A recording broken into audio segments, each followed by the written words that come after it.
And we are live. What is up, everybody? Aaron the dog, or Aaron the host. I forgot to change my name from the movie trivia that I do. Yeah, I do movie trivia. Just let me know if you're interested in that. But we're here for fights. We're here for Bellator 289.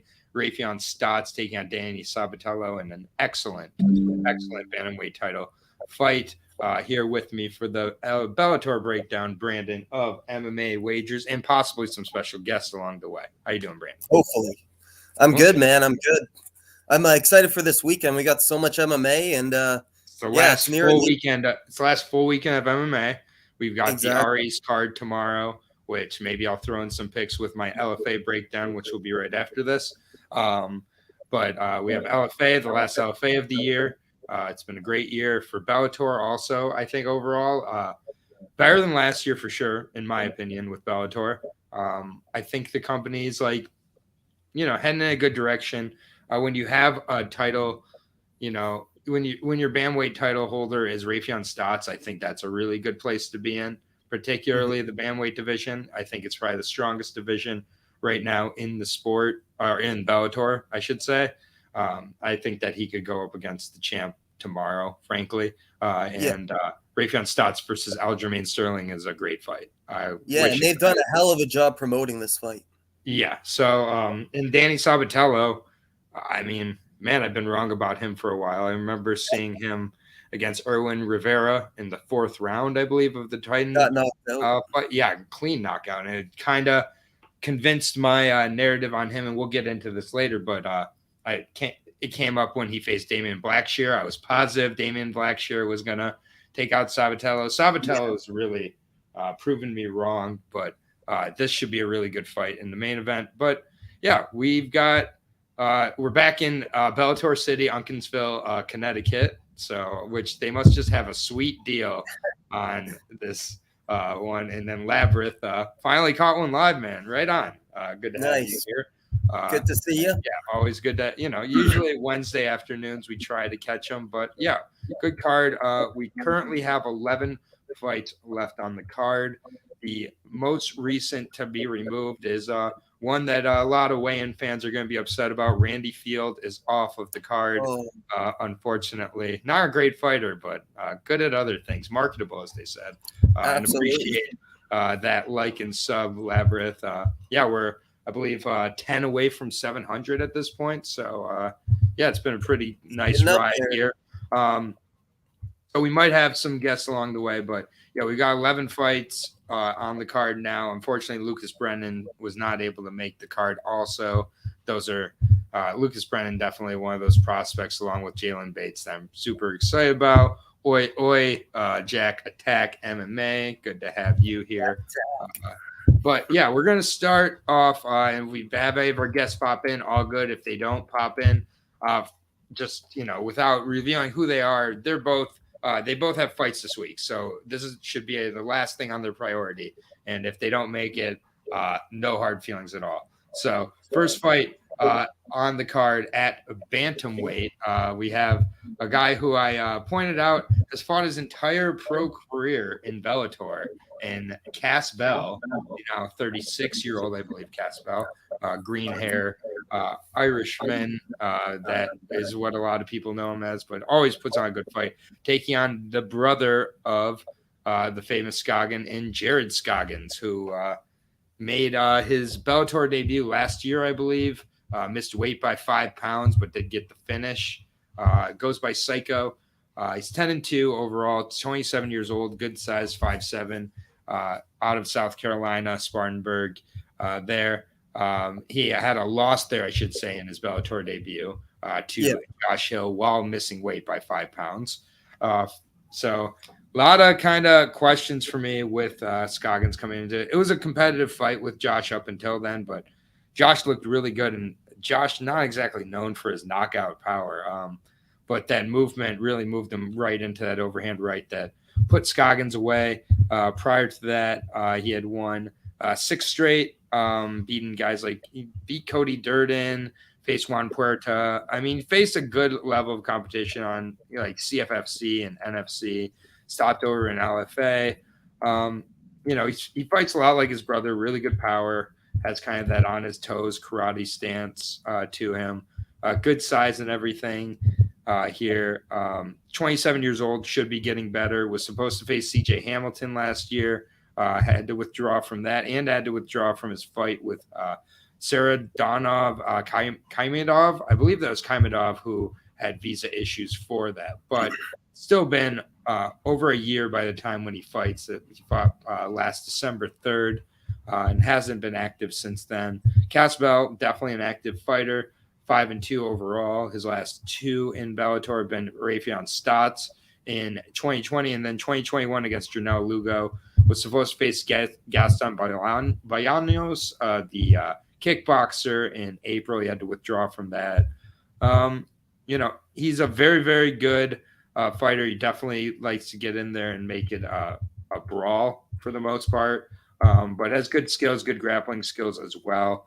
I could see him taking Scoggins into the deeper water. Scoggins, I think, I do question his ability to make this weight being so big and having the issues cutting prior to this that he did. And if he does make weight, the price he pays for that, I think early on, Scoggins is going to be really, really dangerous. But, I mean, Cass is tough.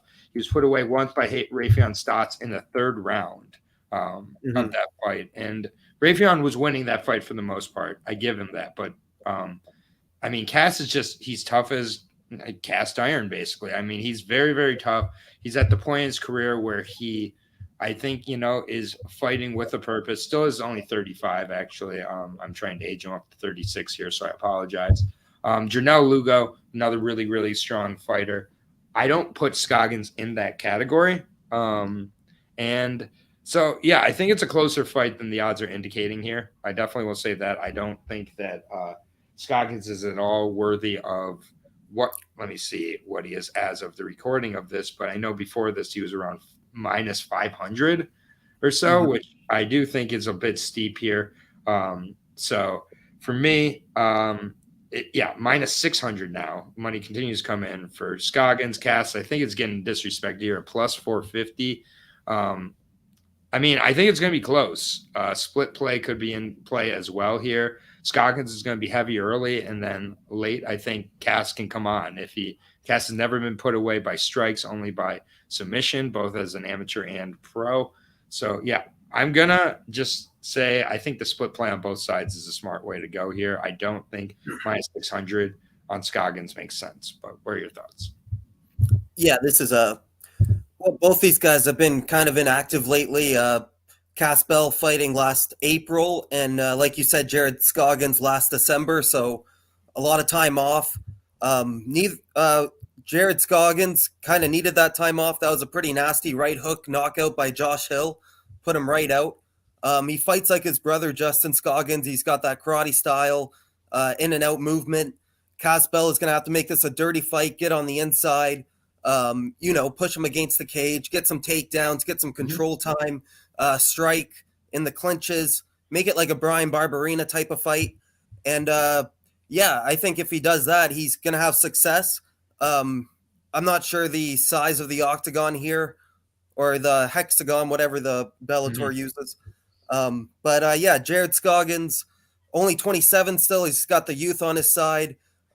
He's only 0-1 in Bellator, losing to Josh Hill. Casbell, like you said, entire career in Bellator, very familiar with the organization. He's probably fought in Connecticut so many times now. Uncasville is a very familiar home. It's where at least his last two fights have been. And the other thing I want to note with Casbell here is he's a huge energy guy. He's huge off the crowd. Last two fights have been during the pandemic, no crowd. He's made no secret. In the Stots fight, it affected him. This is going to be in front of a crowd. He's going to thrive off that. And this is a step down in competition for sure for Casbell. I know he got 30-27 against Janelle Lugo, but we've seen how good Lugo is. I think Lugo could beat Jared Scoggins easily right now as well. I'm taking a stab at Casbell. I like his odds. They both have the same experience. They both have the same amount of fights.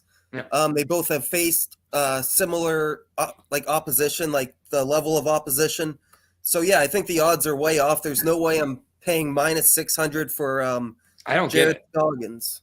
Yeah, I don't get it. Also, Cass has mentioned I've watched all his fights, but I've also watched a few interviews with Cass, not from recently, but where he spoke about how in his mid 30s now, he's aware he's not in his 20s anymore, and recovery is a big part of his plan with his career moving forward. So I like that he took off the time he did.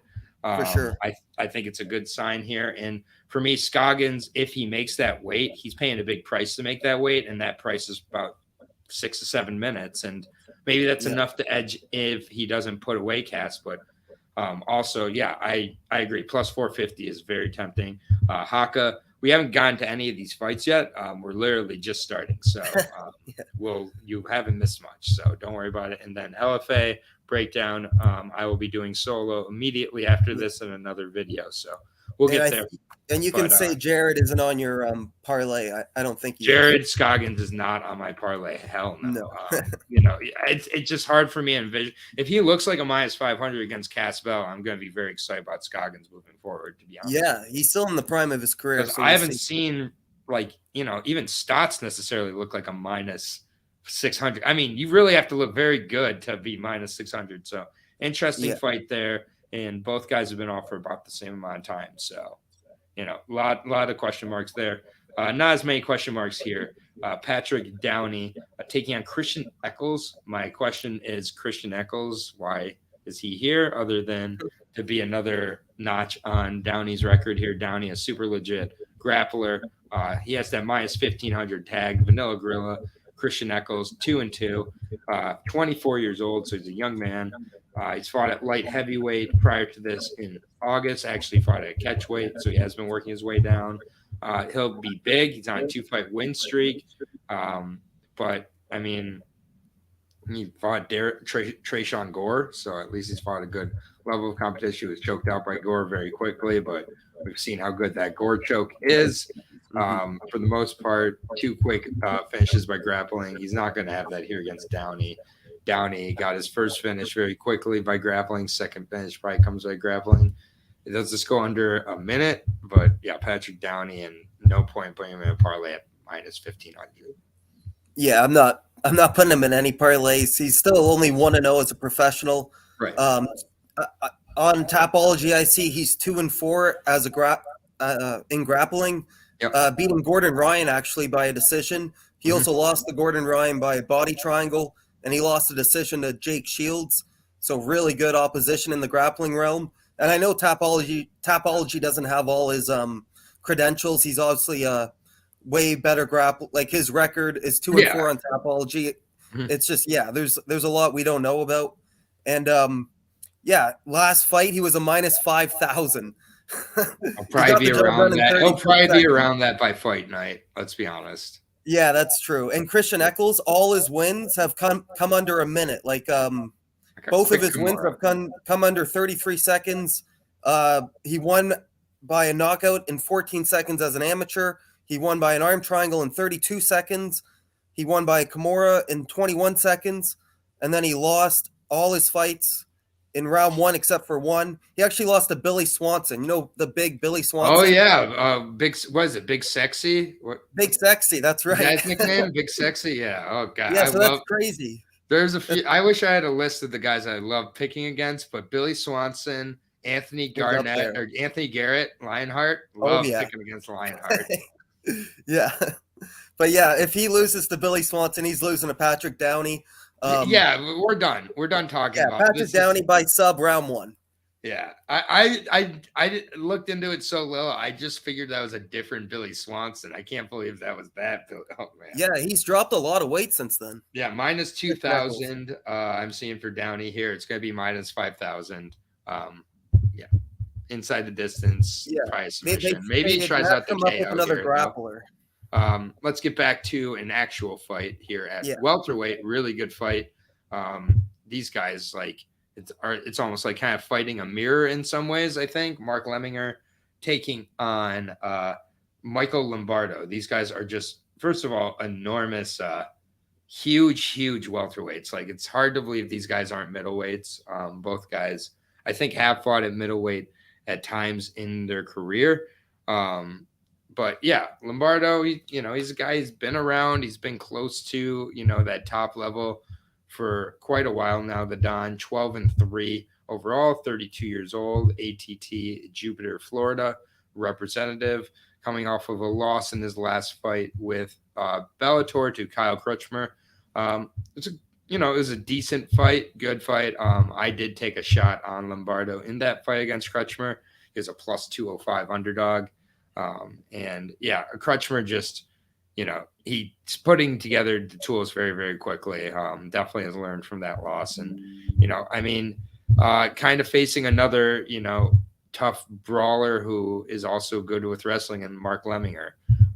But, overall, the guys who Lombardo's beat in his career, like Corey Cuppy, Kyron Bowen, guys who just, will fail at the Contender Series and not do much better. Lost to Kyle Dawkins on the Contender Series back in the day, where Dawkins kind of thoroughly out-grappled him.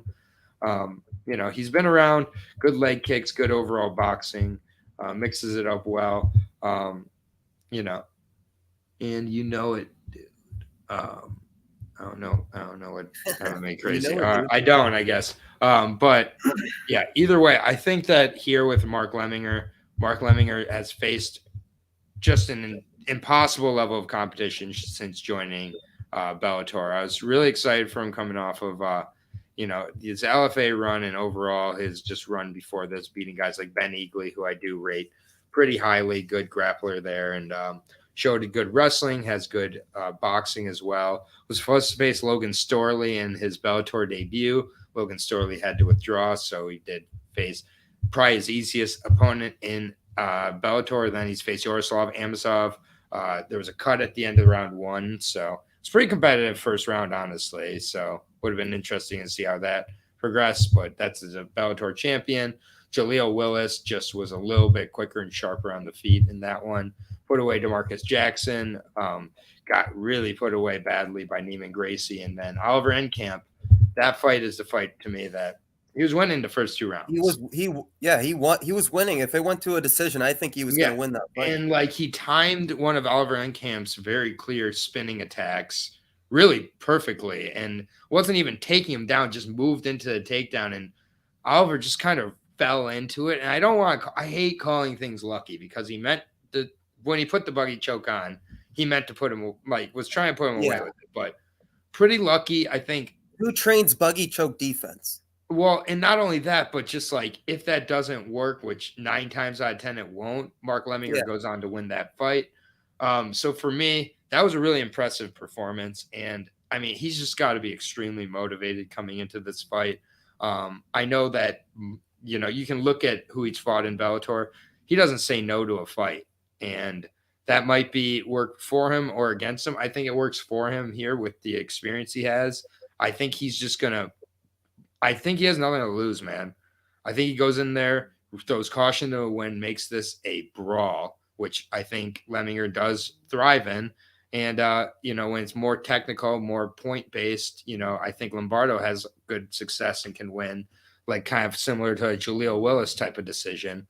I don't think Lemminger lets that happen. I think Lemminger gets in his face early and often. I think this gets bloody, and I think Lemminger gets to finish inside 2 rounds, man. I like the TKO prop for Mark Lemminger. I don't know the price yet. I'm waiting for it, but I have a feeling it will be good, because I think he's been kind of painted as a decision guy, and I don't really agree with that. But he's very, very tough. These guys mirror each other in a lot of ways. I like Lombardo a lot too, but I like Lemminger more. I think he comes into this fight and makes a statement. Yeah. The opposition difference is huge here. The guys Mark has been facing is a huge different category and opposition than Michael Lombardo. Lombardo has faced Jose Caceres, Alex Caceres' brother, Corey Coop, who's 9-5, Kyron Bowen, who's 9-8, and then he got shut out against Kyle Crutchmer. So he doesn't beat the best. Got shut out against Dawkins on the Contender Series too. Dawkins as well, yeah.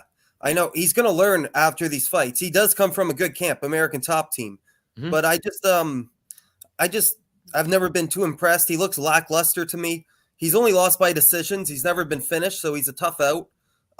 Mark has 9 out of 12 finishes, 3 in round 1, 5 in round 2. So if you're looking at prop bets, maybe a round 2 finish by Mark, 42% of the time he gets it done in that round. Yep. I can't see him losing 3 in a row here. When he beat DeMarcus Jackson, it was in round 2. Naaman Gracie and Oliver Enkamp are way better than Michael Lombardo. I just think if Mark Lemminger puts it all together, is focused, he's got more Bellator experience as well. If he puts all the tools together, he should get it done here, man. I'm just not going to invest heavily on this fight. That's one thing I'm saying. I like Michael Lombardo could pull this off. So, Yeah. I like Mark. I'll take the round 2 prop bet and maybe check the over. Yeah, I am interested in this line because I think it, with it being minus 125 for Mark, I think that's a pretty fair line. Minus what? Minus 125. Oh, wow. Almost a pick 'em. Okay. Yeah, so nearly pick him plus 105 on Lombardo. Yeah, I like Lemminger, and I do like him by the finish here. Yeah, I'll take him actually straight. I like that. Minus 125. Yep. And if Zhang Li comes in asking for it, I'll put him as my first piece on the parlay, which will be a nice piece for it at minus 125. Starting off strong. Yep. Next fight here, 145. Kevin Boehm taking on Kai Kamaka III. I do like Kevin Boehm from the tape I've watched on him. He's a really fun fighter to watch. Has good power in his hands. He had a tough go of it in his Bellator debut. Kai Kamaka, not a guy I'm super sold on or impressed on, I'll be honest. But both these guys 9-5, Kai Kamaka 9-5-1 for the fighting Hawaiian, 27 years old, 5'7", 68-inch reach out of Extreme Couture, coming off that loss by split decision to Justin Gonzalez. Definitely, puts on close fights. With TJ Brown had a close fight. With Danny Chavez had a close fight. With Justin Gonzalez had a close fight. Even John DeJesus, that fight was a little bit closer than it should have been against a guy who he was, several levels above. So, in general, seems to fight these fights close. Was supposed to face Ahmed Magomedov back in July. Had to pull out due to an injury. Definitely a good break there, but 3-1-1 or 1-3-1 in his last 5. Taking on Kevin Boehm here, who, good power, good size at 5'11" as well, 70-inch reach, going to have a reach advantage of American top team Portland. Also lost his Bellator debut to Ahmed Magomedov in July. Took the fight for Kai Kamaka. So now they pair him up between each other. I think that's kind of interesting there. Ahmed Magomedov, very, very good fighter. Boehm didn't really take a ton of damage in that, so that's the good news. Before that, the AJ Bryant win, I was able to watch that. Good win over a guy who is with Fury and a few other organizations. Good, decent prospect, but went to a split there. The other guys on his record that are of note: Anthony Jimenez, LFA, went to a majority decision there, lost a decision to Austin Springer. So this guy's not super high level, I'll be honest. Does have a few quick KOs on his record of less notable opponents, but good punching power. But besides that, I think Kai Kamaka just has enough here to probably get the decision. So I'll take Kai Kamaka by unanimous decision, but yeah, not one I'm too crazy about getting involved with. Yeah, Kai Kamaka is just, I think, couple levels above Kevin Boehm here. Kai's been there, done that. He was 1-2-1 in the UFC. It's a shady record. That draw, he was deducted a point, so he should have won. That split decision against TJ Brown, bullshit decision. If you rewatch that fight, Kai should have won that fight. And his losses are coming to like JSP on short notice. 2 of his losses are by split. That Justin Gonzalez fight in Hawaii, that was also very close. Yeah, he's got a bad habit though of just getting in closer fights than he should. And with Kevin, Kevin's also been in closer fights and been on the right side of those. So yeah, he fights at the level of his competition, unfortunately. But right. Kevin Boehm just hasn't fought the guys that Kai has fought. Kevin Boehm has fought Anthony Jimenez, Jason Powers, AJ Bryant, and then they fed him to Ahmed Magomedov. Right. Boehm came in short notice for that one too. And Kai's only got one finish in his career, 1 out of 9, 11% finishing rate. So I'm going to go Kai by decision. One of my most confident picks on the card. I like his price. I think it should be closer to -600. So Yes, Kai's I feel like Scoggins and Kai should switch odds here because Kai at -300 plus 240 on Kevin. I don't really get it. I totally think agree. people just don't like betting Kai Kamaka at this point. So that price just kind of stays where it's at, maybe. But against this level of opposition, I'm comfortable with it. Yeah, and it is indeed insane how few finishes Kai has. One. Yeah, 1 out of 9. He has one more than all of us. So that's true. But next fight, this is a really fun fight here at 145. Oh man, Cody Law, the legend of Cody Law is over. I thought this guy was the next thing, but he is back here, 8-1 now. But man, it's hard for me to shake that last performance because that was not impressive. Now taking on Chris Lencioni, Mr. Sunshine, longtime veteran of the game, has fought a ton of guys. He's well-rounded, good grappler as well. I think this is a really tough return fight here for Cody Law, so I'll give him credit here. But Chris Lencioni, only a year older at 28. Also, 2 straight wins for him coming into this. He's been wanting to get back into a bigger organization, since being released from Bellator after he beat AJ Agazarm, who AJ, another high-credentialed grappler who had a lot of hype. He got, kicked to the, combat jiu-jitsu world, had some very good success there, being a lot of good guys there. And then got back onto the regional scene, took on Don Chanis. He did not look good in that fight with Shameless Don. Don beat him up pretty good. Chris has talked about how he kind of came into that fight with injuries and et cetera, et cetera. But yeah, not a great performance. Don didn't make the UFC. It was at lightweight as well. Then he was moving back down, beat Draco Rodriguez very handily, and then put away Talon Hoffman, 9-10 fighter. I think he just wanted to know he could make 145. Did it very quickly. Now taking on Cody Law. Cody Law was on that roll, 6 straight wins, I should say, going into his last fight in Bellator against James Gonzalez, an 8-5 fighter, and he got exposed badly. When the takedowns are not working, he is a little bit lost. The stand-up has not come far at all. He's got a lot of quick finishes here on his record over very low levels of competition, like Colton Ham, Theodore Makuka, Nathan Garib. That's a good one. Makuka's okay. No, I mean Nathan Garib. I think he's a champion now in another organization. Yeah, Nathan Garib, but it did go to decision, was early on. I mean, I could see him having success wrestling with Chris Lencioni, but I think Chris Lencioni is, pretty seasoned and pretty ready for this fight. I think he's a step up from Cody's last opponent of James Gonzalez. So I can't trust Cody Law right now, man. I'm going with Chris Lencioni by decision. I think Cody Law has to show me that confidence is back before I have confidence picking him as a favorite, especially. Yeah, Cody Law is pretty one-dimensional still. It's wrestling and ground control time. Yeah. He's only got that one loss to James Gonzalez, who we talked about in the Kai fight. He got 30-20. No, it was 29-27, 29-28, 30-26. So he got 10-8. That's not the same James Gonzalez, by the way. That's it's James. Not? No, that's the Alley Cat James Gonzalez. The 8-5 James Gonzalez. All right. I didn't even know there was 2 James. All right. Yeah, this is it's okay. It happens. But yeah, the 8-5 James Gonzalez, who does not have the credentials, he as his opponent, he's a Longo Weidman representative. Okay. He had come into the fight against Cody Law coming off of a loss. He lost to Levi Miles, and then he beat Pat Sabatini by an arm injury. So Cody Law was a -800 in that fight. This is not the same James Gonzalez.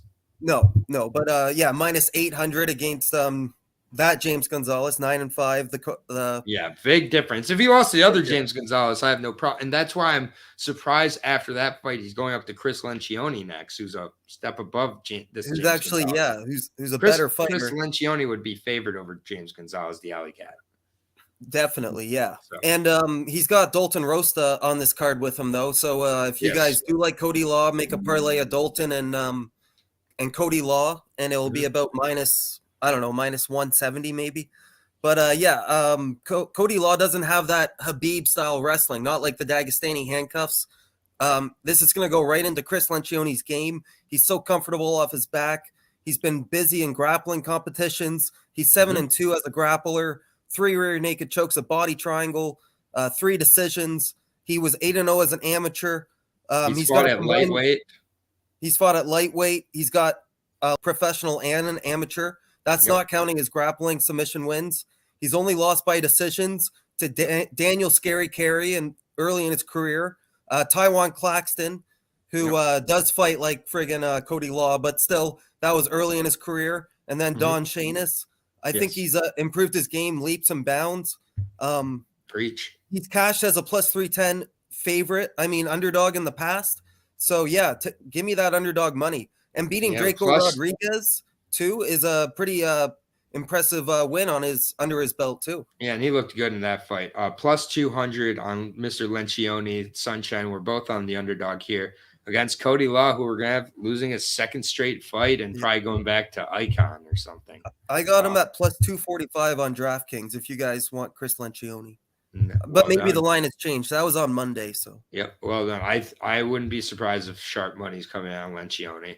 By submission prop too when that comes out.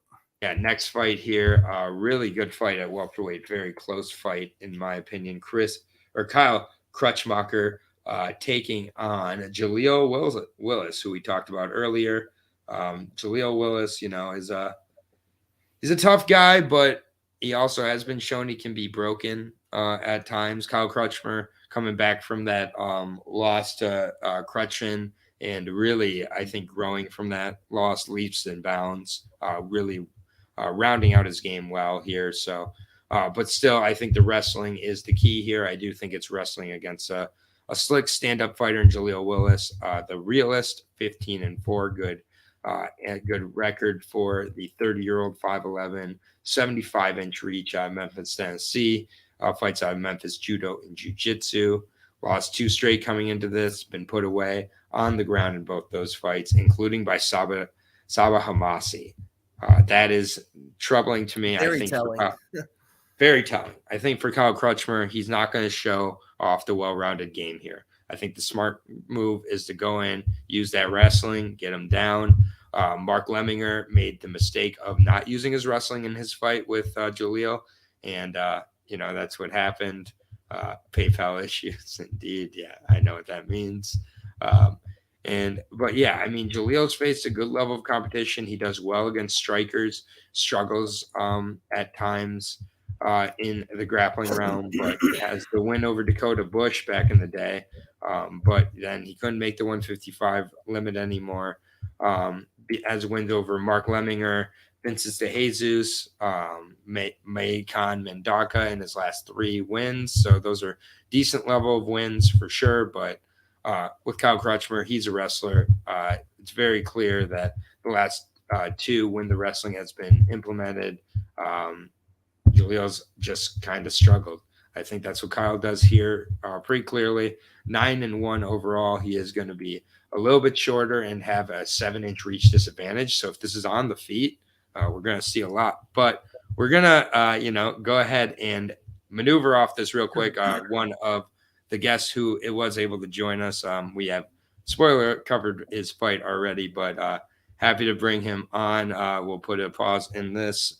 Let me just put a note on our timestamp here. But he's fought his entire pro career with Bellator. That's not 1 fight, not 2 fights, 3, 4, 5, 6, 7 fights. It's opening up the card for us, Mr. Cassett Bell. Thank you for joining the show. Aaron the Dog here with Brandon of MMA Wagers. How you doing, my friend? I'm doing good. How are you guys doing? Good. Good. just real quick, want to thank Brandon. Brandon was the one who reached out to you, and I want to thank you for making the time during fight week here. We already broke down your fight, and curious, Cass, do you pay attention to your odds going into your fights? Shoot, hold on. The mic started. I don't know if it's the internet here or something, but it's messing. I can barely hear you guys. I could try my other phone really quick and see if that will work better. Okay.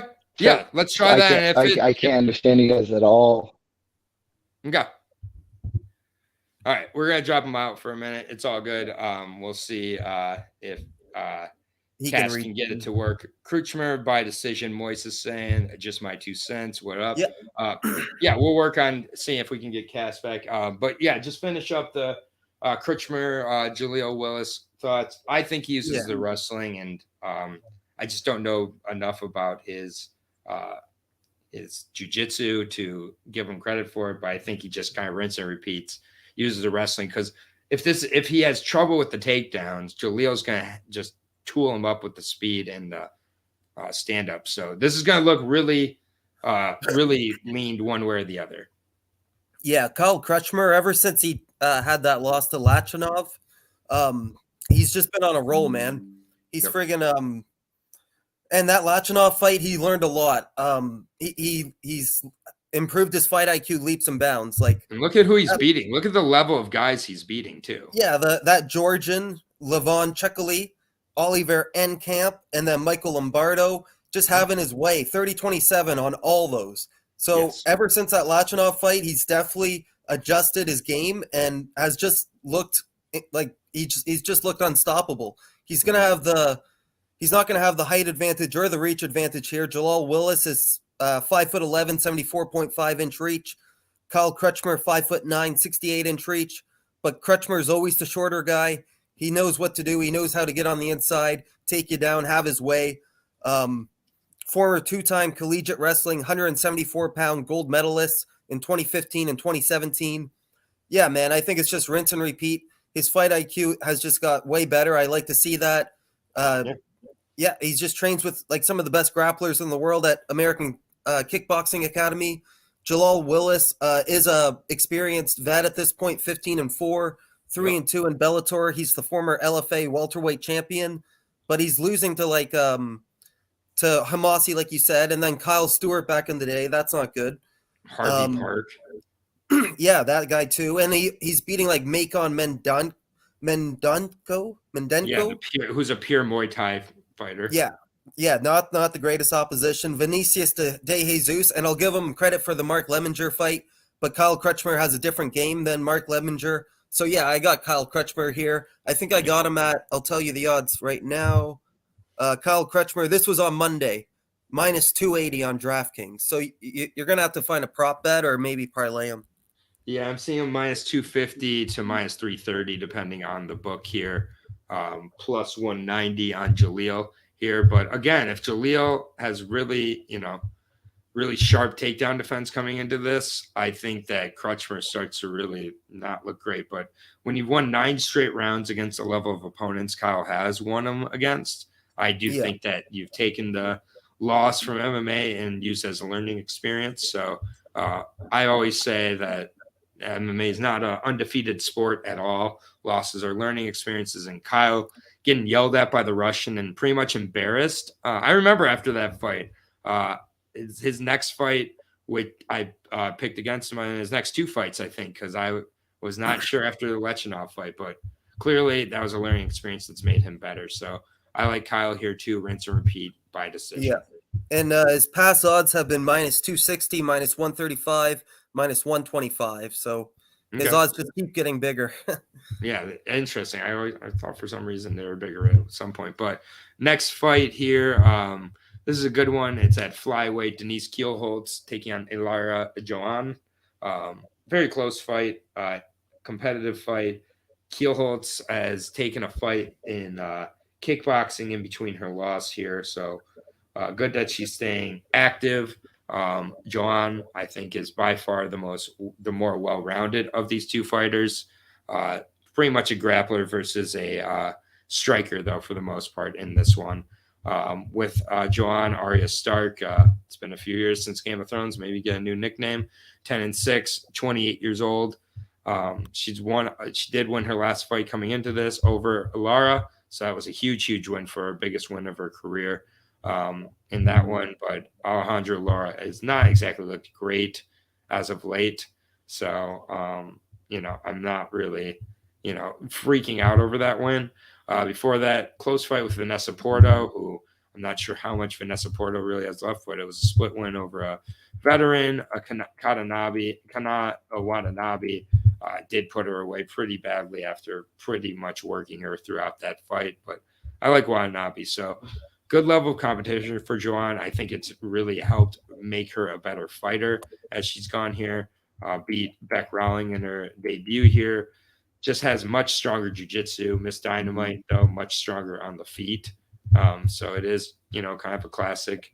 Who can get it where they want it? 2 straight losses for her coming into this to Watanabe and a split to Velasquez. So great level of competition. Mm-hmm. Before that, beat Kate Jackson pretty impressively. And then one of the fights that I went back and watched that does give me some pause is the Vida Ortega fight. That was a fight where, the grappling, really did become much more of a part of the game there. But after that, Bjorni Tyrell showed she could handle some of the grappling and put it on herself. I just think Denise Kielholtz, I just don't know how committed she is to MMA at this point. I don't love seeing her go to a decision in October in a kickboxing bout and coming right back here and fighting MMA right after. So it's one that I don't feel great getting on either side of. I'll take Kielholtz by decision, but I'm not super sold on either one of these fighters. Yeah, this looks like a split decision prop bet type of fight. Yes. And Denise Kielholtz, also a fighter with almost 100% of her career being in Bellator, 6-4 as a professional, 6-3 in Bellator, 48-3 as a kickboxer. She's also married to a kickboxer, Hesdy Gergis. He's 51-19 for all you kickboxing fans out there. You probably know him. And she's pretty green in MMA still. Like you said, she is coming off a kickboxing fight. So how committed is she? Laura Joanne, 2-2 in Bellator at this point, 10-6 overall, 9 years in the game. Losing to Viviane Pereira in round 2 in her MMA debut, to Watanabe as well. They both have lost to Watanabe, and she's lost by 3 decisions. 2 of them have been split. She started her career 0-2, so she's actually 10-4 in her last 14. So yeah, I like Laura Joanne here. I'll take the Brazilian to just have a better overall MMA game. Yeah, this is why I'm fine having a disagreement on. I think it makes sense. I think it's our first disagreement of the night, isn't it? I'm pretty sure, yeah. Oh, are you picking Cass Bell or did you pick Justin? I mean, it's tough. Yeah, it's tough. Come on, let's go, Cass. Let's go. Yeah, I'll go with Cass. Fuck it. I'm betting Cass.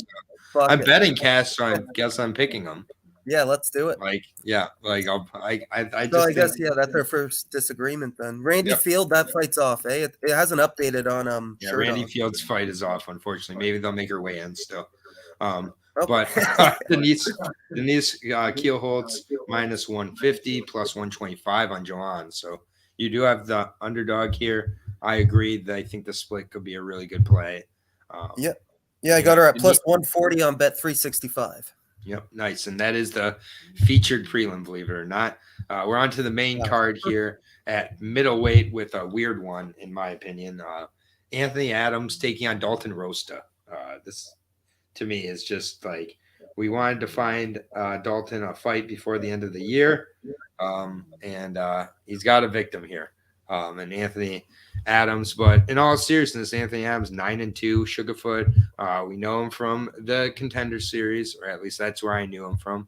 9-2 overall on the Contender Series, lost to Impa Kasagane, as well as Chibikwe Onjekwa. Do you remember Onjekwa when he was on there?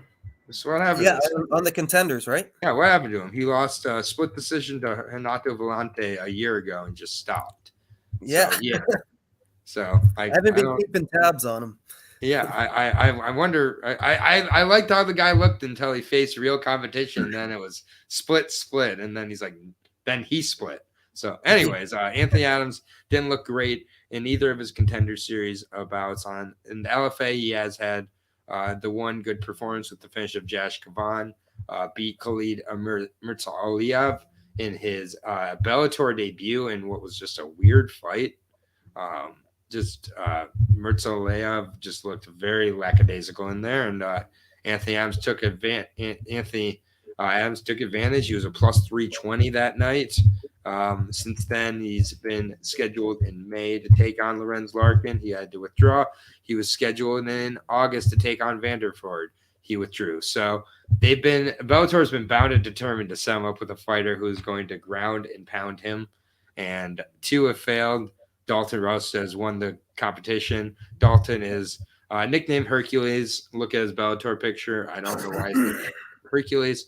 14 straight wins. He's out of the Mats Factory Wrestling Club out of Youngstown State. Good wrestler.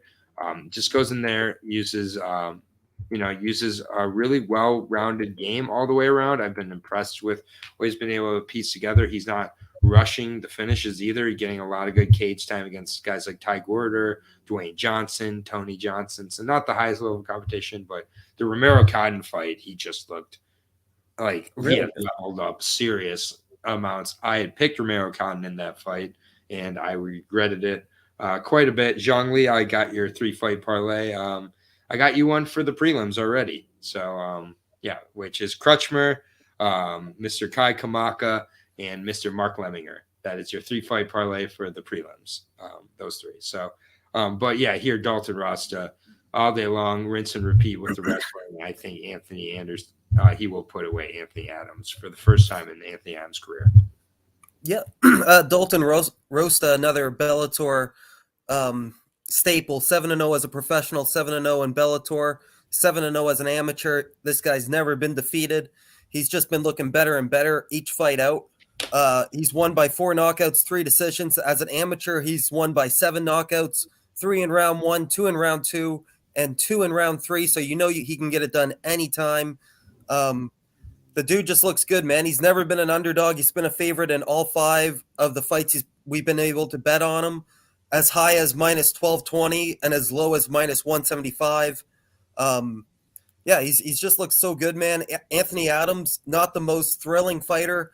9-2 as a professional. He had 2 chances on the contenders, lost them both.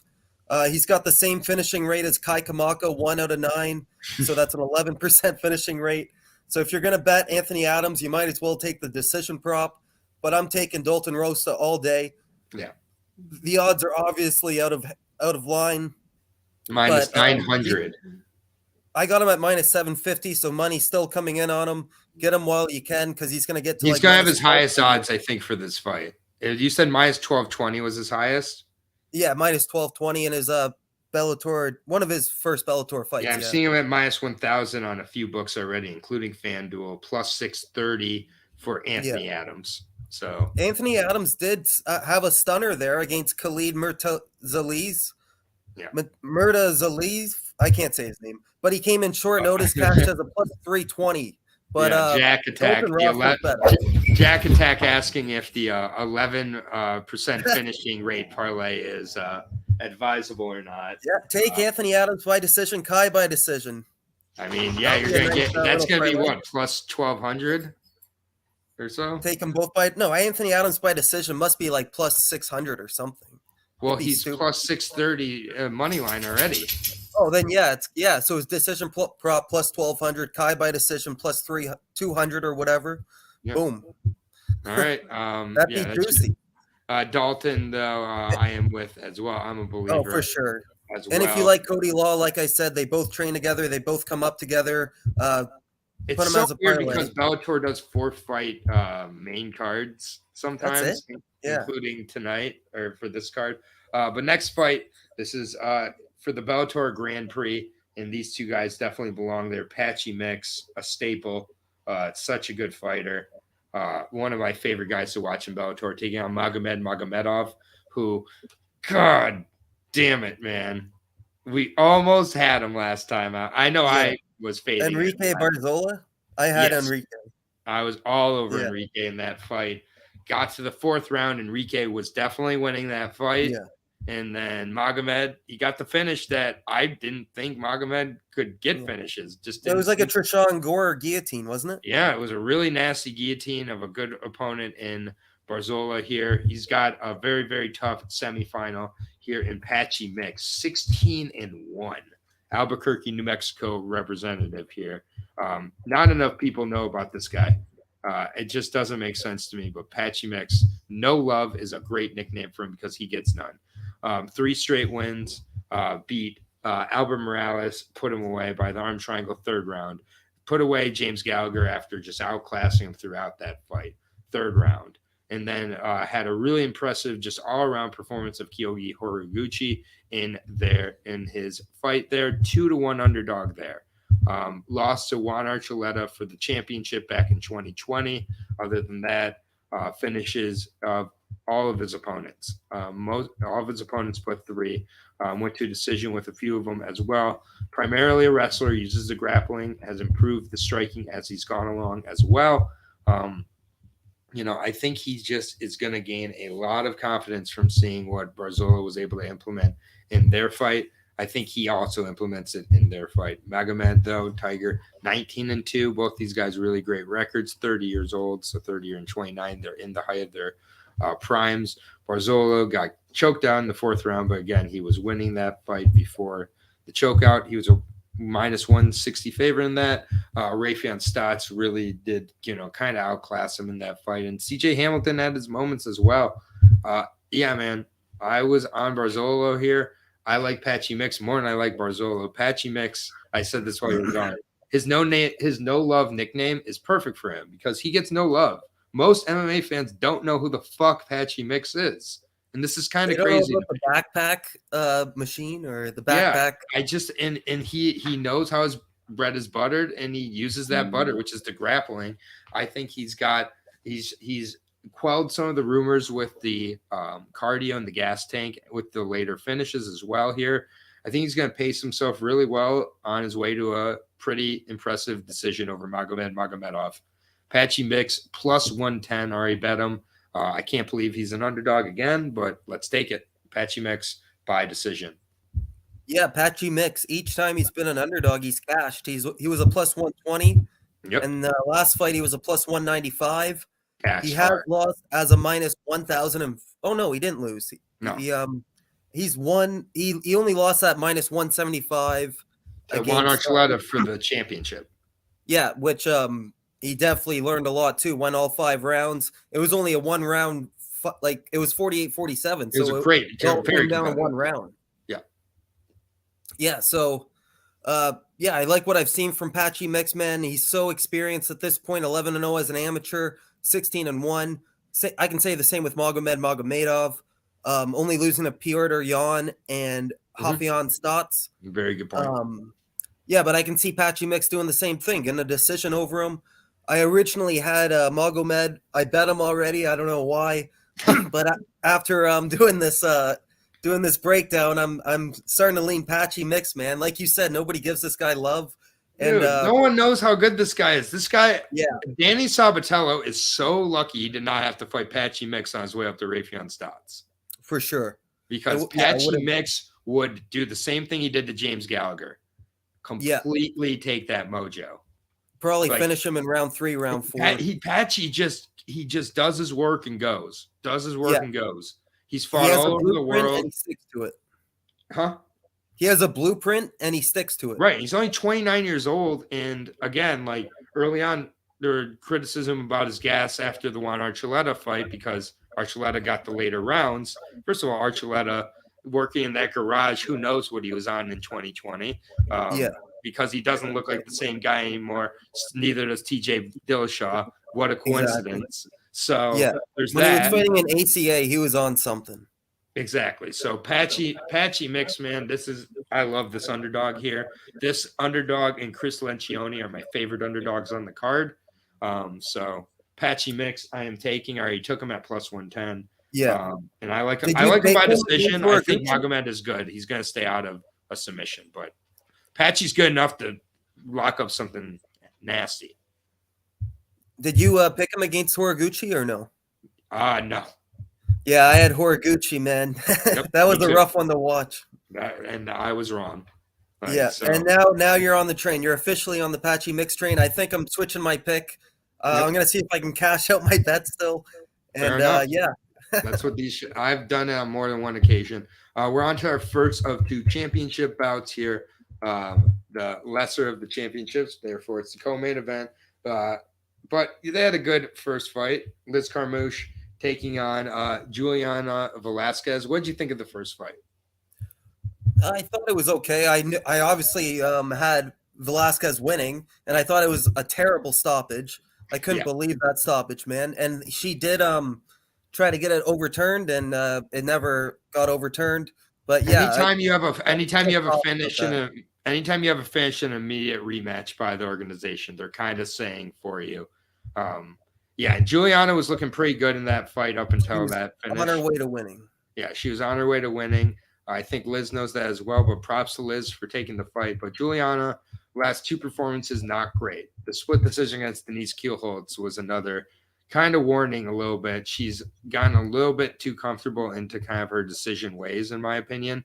And she's just not faced a huge level of competition. Of the fighters she's faced in Bellator, she's faced Nan Liang, who not great, Rebecca Ruth, Alejandro Lara, she split with, Christina Williams, not great, Bruno Ellen, not great, and went to a decision. McFarlane, she was undefeated at the time, but still went to a decision, probably her best win. Denise Kielholtz, a split, that's troubling. And then Liz Carmouche, probably the best fighter she's faced, but she looked really good against Liz. But there's just a little bit of Juliana just kind of going with the motions, and it allows for these moments like the crucifix to come in and take the fight. Liz, I think, is going to struggle to put together 3 winning rounds against Juliana Velasquez, though. And that's why I have trouble. So I have to believe that Liz Carmouche is going to get another finish here in this spot. I trust what I saw in the first fight. I think Juliana sticks to that same type of game plan. Juliana puts together the rounds, wins at least 3 of these rounds, and takes the decision. For me, I think it was a very lucky first finish by Liz Carmouche. And I just think Velasquez was a better fighter. There's a reason they're fighting again. But, we've seen this before where a fighter's looked, better for a lot of the fight than they fought the second time. And the fighter who didn't look great the first time looked so great the second time, Sterling and Jan. Wouldn't surprise me if Liz gets a really good game plan and just kind of backpacks and has like a Sterling type of performance here too. And takes it and just is really sticky. And Velasquez with her grappling is willing to go with it too. So, I mean, Liz Carmouche is a big enough underdog that I'm not betting either side here. I would understand Liz Carmouche stabbed by people, but I'll take Velasquez by decision. I'm not going to overthink it here, but Liz could easily steal this too. I think it should be pick 'em odds. Yeah, I got Velasquez at minus 135 already. The first time they fought, what was her? I'm just going to check out her odds. Last time they fought, she was a minus 120. So she's actually a bigger favorite this time around. Mm-hmm.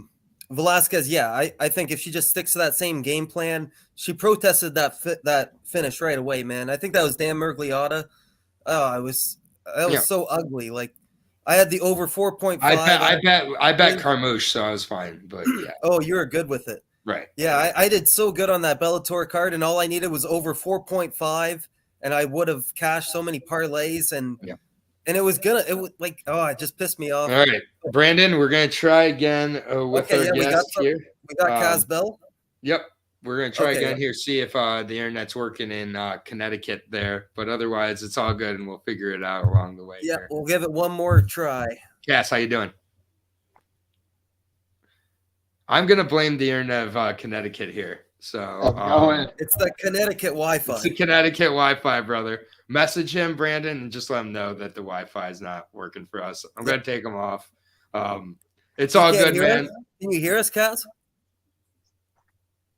Yeah, I can hear you guys. It's all good. good. A little choppy, but it's doing a lot better. Okay, yeah. Ask him some questions. Yeah. Aaron the dog here. Really appreciate you making the time during fight week, Cass. We break down all the fights here and we look at the odds. And I'm curious, do you pay attention to your odds leading into your fights? I can't hear nothing. It's so bad. Don't worry. It's okay. Message. What Don't if worry about it. if you send me a link of a live? Yeah, it's all good, man. Best of luck this weekend, dude. I'm really rooting for you. All right, Yeah. we'll try to do it next time. Yeah, For sure. No worries, Cass. Good luck. For sure, I'll Good luck work on on your my fight, phone man. too. We got you. Yep. All right. Yeah, just message him and just let him know we appreciate him trying to come on choice here and everything. And just let him know we both picked him. He said he just got a new phone, so that might be it too. I don't know. Yeah, it's okay. Like, it happens. Like, he has way more important things to worry about than Absolutely. this. We'll get him on after the win. But with those cash tickets. But either way, appreciate Cass trying to make the time. But Connecticut just got internet. So we both got Velasquez here. I like the over more than picking somebody straight. So yeah, I mean it's getting out of hand. It's almost minus 200 for Velasquez now. They're really trying to get me to. They're trying to get me to bet Miss Carmouche again. I'm not gonna do it. I'm just gonna pass. So I beat the line. That's good. I got her at minus 135. Yeah, good for you. Main event time. Interim bantamweight title fight here. Really good one. Raufeon Stots taking on Mr. Danny Sabatello. Sorry, there's the screen there. Already on the main event. Holy. Yeah. We've been rolling through this card. We had a couple cancellations. This is pretty good fight. Danny Sabatello for me. He's proven me wrong a lot since that Erwin Rivera fight. I'll give him credit for that. After that, I thought I kind of had Sabatello figured out as to his level. But, I mean, that Erwin Rivera fight, 2019, been very active since then. He had some wins over some ho-hum competition. On the Contender Series, he beat Taylor Moore. Taylor Moore was on the sauce for that fight, tested positive for steroids after that. And Sabatello, I believe, 30-24'd him in that fight, if I'm not mistaken. Basically, one scorecard was 30-24. Yeah, basically, Dana White held it against Danny Sabatello that he didn't finish a guy that he was so much better than, this was like during the time Contender Series that if you didn't finish, you sucked. It was a weird time. Got off of there, went to Titan, faced Damon Blackshear. That was a fight that I had Damon Blackshear in. I was positive I had figured out Sabatello. Sabatello shut him out just completely and continued to shut out guys. Went in and just beat Brett Johns, not to the punch, but to the grapple. Was really impressive in that spot again. I had Brett Johns. Janelle Lugo was just completely canceled out and held. His grappling is relentless and effective and shuts these guys down. He's not looking to finish you. He's looking to dominate you. And I think this guy is like, it gets overused, but like an Italian Khabib with how he wrestles, he really wraps it, he really wraps you down, gets you controlled. It's position over submission. Needless to say, he has not had a finish since joining Bellator. It's been 3 straight, just clear decisions though. Raufeon Stots, though, this guy is the real deal. Like, I think he's one of the 3 or 4 best bantamweights in the world. I do not think Sabatello is there yet, as I've talked about with Patchy Mix. I think Patchy Mix would clear out Sabatello. I think Raufeon Stots can clear out Sabatello. Raufeon Stots has very good takedown defense. He's so fast. His striking is just really, really crisp. He's well-rounded. He definitely can grapple as well. Not that I think he will be entertaining that in this fight, but yeah, for me, I wish we would have gotten to see, like more of him against Merab Dvalishvili, because Dvalishvili put him away with a spinning, back fist, and that would have given us a lot of information here with the Sabatello fight. But you look at it, besides that one error, that one 15-second error, the guy is 18-0. Guy's basically undefeated. It's a really high level of competition. He's got the wrestling chops we've seen in the Levi Miles fight and other fights where he definitely has the jiu-jitsu to defend and the takedown defense to defend. I just think he's too fast, too quick, and too well-rounded for Sabatello. I don't think Sabatello can lay and prey on him for 25 minutes. So I got Raufeon Stots most likely by decision, but for me, it would not surprise me if he got another finish here. That head kick was nasty. Yeah, man, this is a highly anticipated fight. Yes. Really looking forward to this one. Great fight. I think Danny Sabatello's wrong about being in Raufeon Stots' head. No. He's not in Stots' head. I think Stots, they both are extremely confident. I think the wrestling is going to cancel each other out here. I agree. Yeah, Danny Sabatello faced Leandro Higo last time out. Leandro Higo has 0 wrestling. So if this is standing, Raufeon Stots is definitely the better striker. Coming from Rufus Sport, training with Sergio Pettis and those guys. Danny Sabatello is training with mainly wrestlers like Johnny Eblin, Austin Vanderford. So yeah, I just think if this is on the feet the majority of the time, Raufeon Stots should get this done. And Danny Sabatello has been finished in the past. Round 4 to Erwin Rivera by a punch to the body that was for a championship as well. So yeah, I like the over in this fight. I like Raufeon Stots. I already bet him as well. I got him at minus 165 on DraftKings. And yeah, Stots, he's never lost as a betting option. He's cashed as a plus 400 against Magomed. Everybody wrote him off there. Danny Sabatello, he's never lost either, though, as a betting option. He's cashed as a plus 200 against Brett Johns. I was so high on Brett Johns in that fight, and Danny Sabatello really, he really surprised me. Yep. So, yeah, I think this is going to be a really competitive fight, but I see Stots getting 3 out of the 5 rounds or potentially finishing Danny late, in my opinion. I agree. I did bet Stots as well because I feel that this line is, kind of disrespectful, but minus 145 on Stots, plus 125 on Danny Sabatello here. Okay. So, yeah. We'll just Money's coming in on Danny. Yep, money has come in on Danny here. We'll go through, do our quick picks, give our – I think John asked for a 3-fight money line parlay, which I kind of already gave him, but we'll go through our quick picks here, and then we'll call it a day. I will be right back as well with the LFA breakdown, the final LFA of the year. Starting at the 135 division, Casbell versus Jared Scoggins. Got Casbell edging out on a close decision and a good fight. Yeah, Casbell making a dirty fight, and Cash as an underdog. Let's go. Big underdog early, minus 500 tag on Scoggins is crazy. Patrick Downey taking on Christian Eccles. Patrick Downey's going to roll here. Another submission. Downey, round 1 submission. Take the under 1.5. Yep. Mark Lemminger versus Michael Lombardo, 12-5 versus 12-3. These guys mirror each other in a lot of ways. It's going to be a close decision. I got Lemminger. Yeah, I'll take Mark, 29-28 decision. Yep. Kai Kamaka III versus Kevin Boehm. Kai Kamaka adds another decision to his record. He's just a level above Boehm. Yeah, for sure. My most confident pick on the card, Kai by decision. Yep. Cody Law taking on Chris Lencioni. Great fight at featherweight here. Chris Lencioni plus 200. Too much to pass up here. Too well-rounded. He's going to be ready for Cody's game, and Cody's going to get his second straight loss. Chris Lencioni by decision.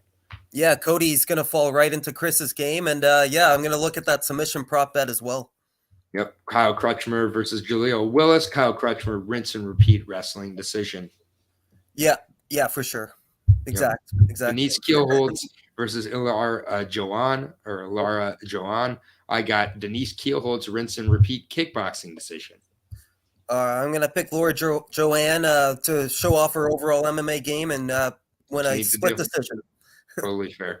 Anthony Adams taking on Dalton Rosta to start the main card. Dalton Rosta is going to ground and pound him into his first TKO loss.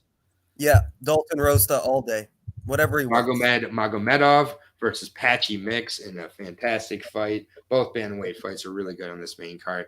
Yeah. I got Patchy Mix to get some love and get the decision. It's going to be close. Yeah, man, you convinced me. I'm taking Patchy Mix now. I'll take the backpack. Let's go. There we go.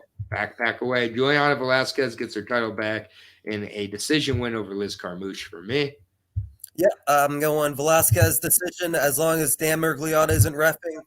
Let's go. And then Raufeon Stots, I think, is going to just out MMA Danny Sabatello. Possible finish late, but I'll go with the decision for Mr. Raufeon Stots. Yeah, I've been on Stots ever since this fight's been announced. I thought he was going to be a bigger favorite. So, yeah, give me Stots. Yep. And Patchy Mix would kill Danny Sabatello.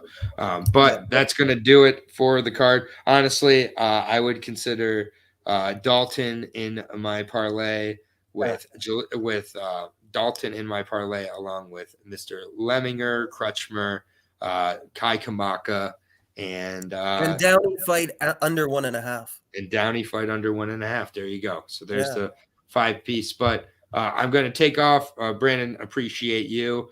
Cass, appreciate you trying to make it on. Hopefully you can cash for us. And better luck inside the octagon or inside the cage than with the internet. I'll be right back, literally just starting up the next stream with the LFA, but I'll be solo for that. But Brandon, we'll see you next time. For sure, man. And appreciate you, man.